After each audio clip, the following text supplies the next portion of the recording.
നമസ്കാരം. യമനിലെ ജയിലിൽ കഴിയുന്ന മലയാളി നഴ്സ് നിമിഷപ്രിയയുടെ വധശിക്ഷ നടപ്പാക്കാൻ ഏതാനും മണിക്കൂറുകൾ മാത്രം ബാക്കി നിൽക്കെയാണ് ശിക്ഷ മാറ്റിവെക്കാനുള്ള തീരുമാനം അങ്ങനെ വന്നത്. നാളെയാണ് നിമിഷപ്രിയയുടെ വധശിക്ഷ നടപ്പിലാക്കേണ്ട ദിവസം. കാന്തപുരം അബൂബക്കർ മുസലിയാരുടെ ഇടപെടലിനെ തുടർന്ന് അവസാന മണിക്കൂറുകളിൽ ആശ്വാസം വന്നെത്തുകയായിരുന്നു. അതേസമയം കേന്ദ്ര ഉദ്യോഗസ്ഥർ യമനിലെ ജയിൽ ഉദ്യോഗസ്ഥരുമായും പ്രോസിക്യൂട്ടറുമായും നിരന്തരം നടത്തിയ ചർച്ചകൾ കൂടി കണക്കിലെടുത്താണ് നാളത്തെ വധശിക്ഷ നടപ്പാക്കൽ നീട്ടിവച്ചിരിക്കുന്നത് എന്നാണ് കേന്ദ്ര സർക്കാർ പുറത്തിറക്കിയ വാർത്താക്കുറിപ്പിൽ പറയുന്നത്.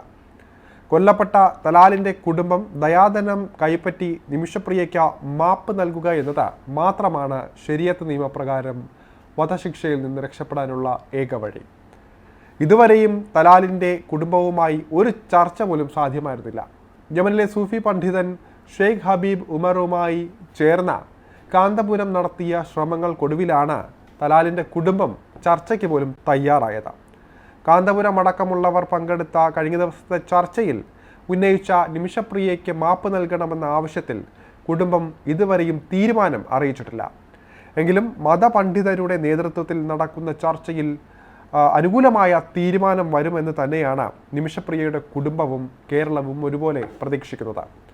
8.5 കോടി രൂപ അഥവാ $10 ലക്ഷം തലാലിൻ്റെ കുടുംബത്തിന് ദയാധനമായി നൽകേണ്ടി വരിക.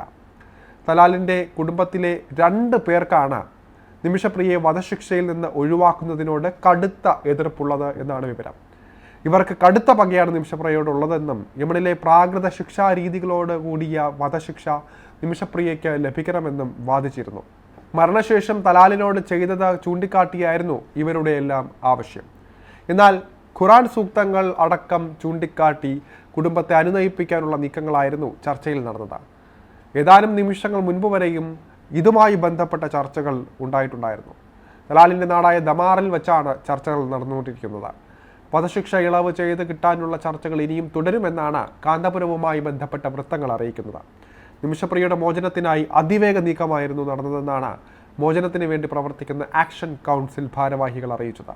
കൊല്ലപ്പെട്ട തലാലിൻ്റെ കുടുംബവുമായി നേരത്തെ ചർച്ച നടത്താൻ നിമിഷപ്രിയയുടെ ബന്ധുക്കൾക്കോ മോചനത്തിന് വേണ്ടി പ്രവർത്തിക്കുന്ന ആക്ഷൻ കൗൺസിലിനോ സാധിച്ചിരുന്നില്ല. എല്ലാ വഴികളും അടങ്ങിയ സ്ഥിതിയായിരുന്നു. യമനിലെ പ്രത്യേക സാഹചര്യങ്ങളും രാഷ്ട്രീയ പ്രതിസന്ധികളും ഇതിന് മറ്റൊരു കാരണമായി.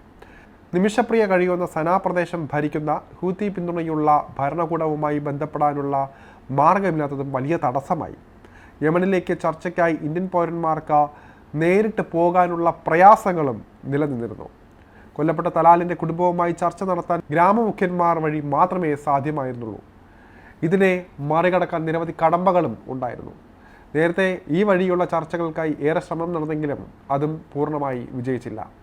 നിരവധി പ്രതിസന്ധികൾക്കിടയിലും മോചന ശ്രമം നടക്കുന്നതിനിടെയാണ് വധശിക്ഷ നടപ്പാക്കുന്നത് സംബന്ധിച്ച് വീണ്ടും അറിയിപ്പുണ്ടായത്. യമനിൽ നേഴ്സായി ജോലി ചെയ്യവേ 2017 ജൂലൈ 25 തലാൽ അബ്ദു മഹദിയെ നിമിഷപ്രിയ കൊലപ്പെടുത്തുന്നത്.